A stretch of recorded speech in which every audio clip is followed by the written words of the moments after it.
নমস্কাৰ বন্ধু বান্ধৱীসকল, আপোনালোকৰ বাবে বহুতে ভাল খবৰ আহিল। পুনৰ অসম চৰকাৰৰ ফালৰ পৰা আপোনালোকৰ নতুন চাকৰি মুকলি কৰা হৈছে, য'ত আপোনালোকৰ গ্ৰেড 4ৰ পদ মুকলি কৰিছে। আৰু এই পদসমূহত আপোনালোকৰ জুলাই মাহৰ ভিতৰতে আপোনালোকৰ নিযুক্তিও দিয়া হ'ব।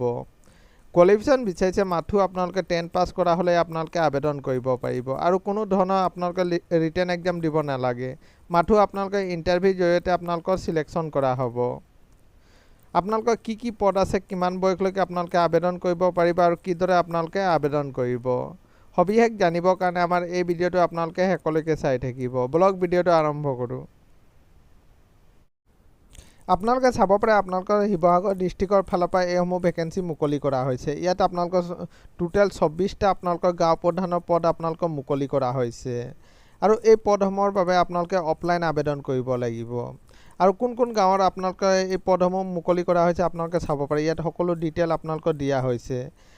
আপোনালোকৰ ৰাজ্য চক্ৰৰ নাম দিয়া হৈছে, মৌজাৰ নাম দিয়া হৈছে আৰু গাঁওসমূহৰ নাম দিয়া হৈছে। আপোনালোকে এবাৰ চাই ল'ব কোন কোন গাঁৱৰ আপোনালোকৰ গাঁও প্ৰধানৰ পদ খালী হৈ আছে। যদি আপোনালোকে এই গাঁওসমূহৰ স্থায়ী বাসিন্দা হয়, তেন্তে আপোনালোকে এই পদটোৰ বাবে আবেদন কৰিব পাৰিব।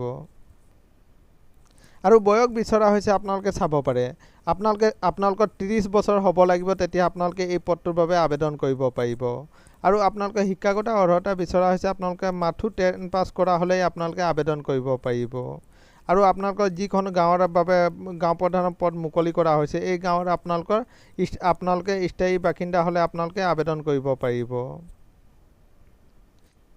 আৰু এইসমূহ পদৰ বাবে আপোনালোকে অফলাইন আবেদন কৰিব লাগিব। অফলাইন আবেদন কৰিবৰ কাৰণে আপোনালোকে ষ্টেণ্ডাৰ্ড ফৰ্ম ফিল আপ কৰি আপোনালোকে নিজৰ ডকুমেণ্টসমূহ লগত গাঁঠি আপোনালোকে পোষ্টযোগে পঠাব লাগিব, নাইবা আপোনালোকে ডাইৰেক্ট গৈও আপোনালোকে তাত ডিষ্ট্ৰিক্ট কমিশ্যনাৰ অফিচত আপোনালোকে জমা দিব পাৰিব।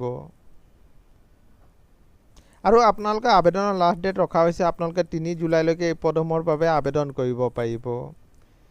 এইটোৱে আছিলে বন্ধু বান্ধৱীসকল এটা সৰু সুৰা ইনফৰ্মেশ্যন। সদায় এইদৰে জব নটিফিকেশ্যন পাই থাকিবৰ কাৰণে চেনেলটো ছাবস্ক্ৰাইব কৰি দিব। ধন্যবাদ।